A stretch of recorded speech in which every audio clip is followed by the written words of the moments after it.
우리에게 주시는 하나님의 말씀은 로마서 3장에서 4장까지 말씀입니다. 어제 보았던 2장 말씀에서 바울은 이방인을 판단하는 유대인들의 교만과 위선을 비판하였고, 표면적 유대인이 무익성을 밝혔습니다. 할례를 받은 유대인일지라도 율법을 지키지 않는다면 이방인과 조금도 다를 것이 없음을 선언하였습니다. 3장 서두인 3장 1절에서 8절에서는 바울은 이러한 자신의 파격적인 선언으로 유대인들이 반감을 품고 반론을 제기할 것을 예상해 두 가지 질문과 두 가지 답변을 제시하고 있습니다. 그것은 바로 유대인과 이방인 사이에 차별이 없다면 유대인이 되었다는 것, 혹은 할례를 받은 것의 유익이 무엇인가에 대한 것이었습니다. 이에 대한 답이 바로 2절에 있는데, 유대인의 나음과 할례의 유익이 무엇인가에 대한 질문에 사도 바울은 범사에 많다라고 대답하여 그 나음과 유익이 한두 가지가 아님을 강조하고 있습니다. 그러나 본절에서는 그 가운데 단 한 가지, 바로 하나님의 말씀을 맡았다는 것만 언급하고 있습니다. 이것이야말로 유대인들의 특권 중에 특권이기 때문입니다. 이것은 양자됨, 영광, 언약, 율법, 예배 등등 유대인의 많은 유익을 말하고 있는 로마서 9장 4절에서 5절의 말씀과 대조를 이루게 되는데, 이러한 많은 특권을 생략하면서도까지 하나님의 말씀을 맡았다는 것, 단 한 가지만 언급한다는 것은 다른 것도 중요하지만 다른 무엇보다 중요한 것은 바로 하나님의 말씀이란 사실을 깨닫게 해주기 위한 의도였습니다.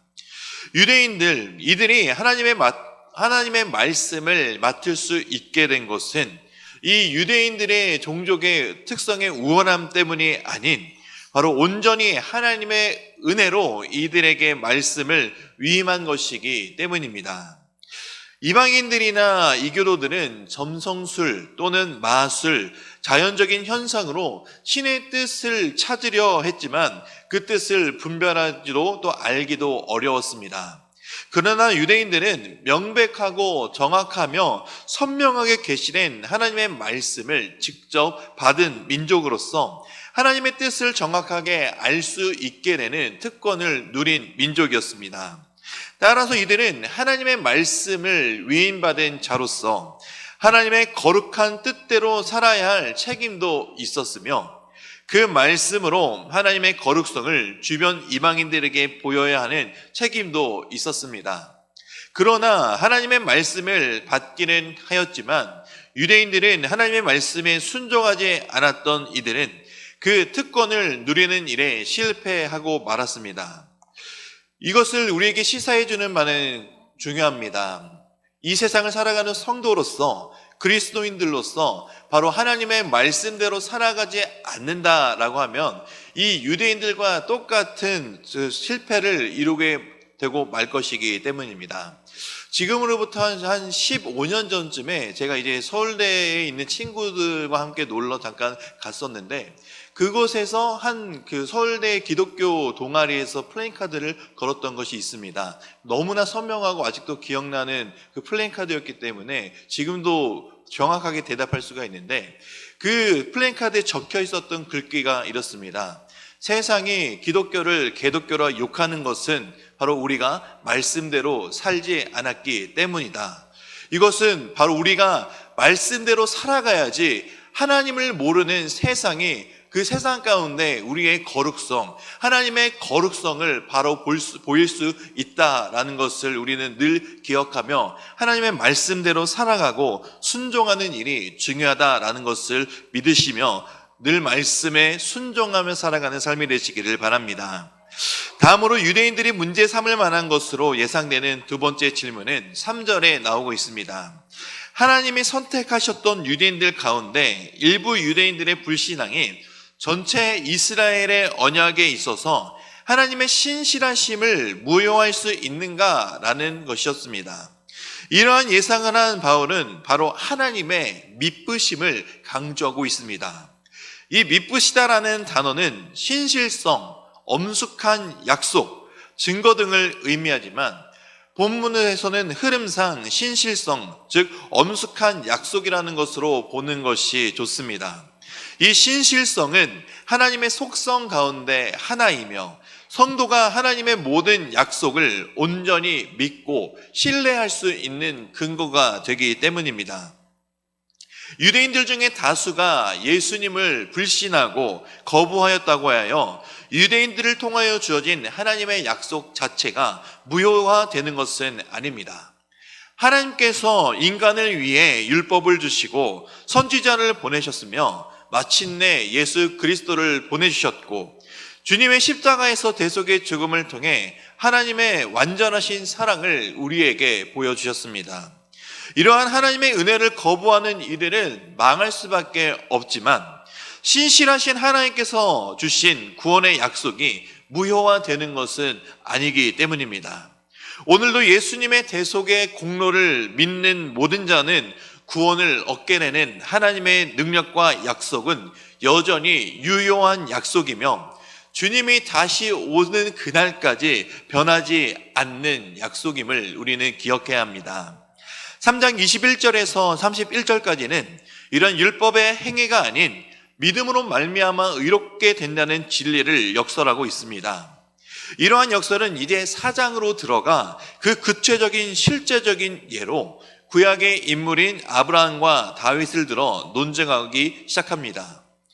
이스라엘 민족의 시초인 아브라함과 이스라엘 왕통을 세운 다윗을 예로 들면서 하나님이 주신 의는 유대인들에게 어떠한 공로나 의의가 있어서 주어진 것이 아닌 바로 사실은 아무런 공로도 없는데 하나님의 은혜로 거저 주어진 것이라는 사실을 역설하고 있는 것입니다. 바로 인간의 행위와 무관한 칭의이며 믿음으로 의롭게 된 칭의를 강조하고 있습니다. 아브라함이 하나님을 믿음에 그것이 그에게 의로 여겨진 바 되었느니라. 또한 다윗은 이란 것 없이 하나님께 의로 여겨진 복에 대해서 불법이 사함을 받고 죄가 가려짐을 받은 사람은 복이 있다라고 말씀하고 있습니다. 바로 사도 바울은 유대인들에게 그리고 동시에 듣고 있는 헬라 로마 시민들에게 하나님이 주시는 의는 의롭다 칭해 주시는 칭의는 사람들의 어떠한 선한 행위나 사람들이 가지고 있는 부나 공이나 이런 공로가 아닌 하나님께서 거저 주시는 은혜, 이 은혜로 주어진다는 것을 계속해서 말씀하고 있는 것입니다. 행위의 공로가 없어도 은혜로 의롭다고 인정되는 자는 복을 받은 자다라고 선포하고 있는 것입니다. 바로 하나님께서 우리에게 믿음의 그 선물을 주시지 않았다면 그 누구도 예수 그리스도를 주요 믿음의 온전한 주로 또 구세주로 믿을 수 없게 되기 때문입니다. 우리가 이 자리에 나와서 예배드릴 수 있고 주님을 바라볼 수 있고 믿을 수 있게 된 사실은 하나님께서 우리에게 이 은혜를 허락해 주셨기 때문입니다. 이 은혜는 우리에게 있어서 값없는 은혜이기 때문에 주님께서 우리에게 주신 그 은혜를 늘 기억하며 간직하며 복이 있는 자로, 복받은 자로, 불법이 사함을 받고 우리의 모든 죄가 가려진 자로 하나님의 존전에 나아가게 된 것임을 우리는 늘 기억해야 합니다. 그렇기 때문에 우리는 자랑할 것이 하나도 없습니다. 4장 23절에서 25절에서는 바울은 아브라함에 적용된 믿음을 통한 칭의는 하나의 예이며 이것은 아브라함뿐만 아니라 예수 그리스도를 믿는 모든 자에게 적용되는 것임을 24절에서 명백하게 밝히고 있습니다. 죽은 자를 살리신 하나님을 믿은 아브라함이 그로부터 의롭다 칭해진 것처럼 예수 그리스도를 부활시키신 하나님을 믿는 모든 성도들 역시 하나님으로부터 의롭다 칭함을 받을 수 있게 될 것이기 때문입니다. 믿음으로 의를 얻지 못할 자가 아무도 없듯이 이 믿음이 아닌 다른 방법으로 의를 얻을 수 있는 사람 또한 아무도 없습니다. 이것은 하나님의 의지이기에 믿음을 거부하는 이들은 그가 누구든지 하나님의 은혜에 참여하지 못하기 때문입니다.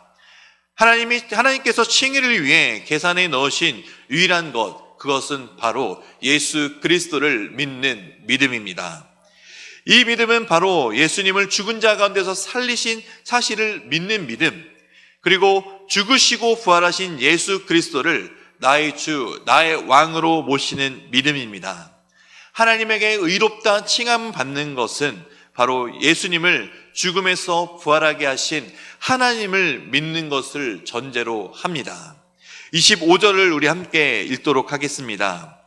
예수는 우리가 범죄한 것 때문에 내줌이 되고 또한 우리를 의롭다 하시기 위하여 살아나셨느니라. 아멘.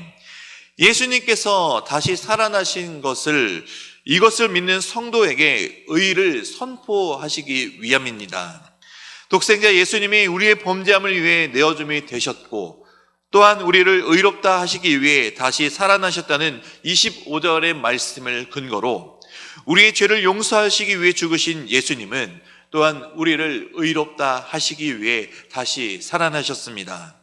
예수님을 믿는 모든 사람들은 자신에 대해서 죽은 자가 되었습니다. 왜냐하면 우리의 모든 죄를 예수님께서 대속하셨기 때문입니다. 그리고 하나님의 의에 대해서는 산자가 되었습니다. 이 믿음으로 하나님이 우리를 의로운 자라 칭하여 주시기 때문입니다. 죄인인 인간에 대한 하나님의 의롭다 하심의 선포는 인간의 노력, 공로는 전혀 무관한 것입니다. 우리는 한 일이 아무것도 없음을 기억해야 됩니다. 오직 주님의 일하심과 예수님의 죽으심 또 부활하심만이 바로 우리의 우리의 믿음이 된다는 것을 기억하시며 우리의 자랑이 예수 그리스도밖에 없음을 선포하며 살아가시는 삶이 되시기를 주님의 이름으로 축원드립니다. 이제 말씀을 듣겠습니다. 로마서 3장에서 4장의 말씀을 경청하실 때 우리에게 주시는 하나님의 음성을 들으시기 바랍니다. 주의 말씀은 내 발의 등이요 내 길의 빛이니이다. 아멘.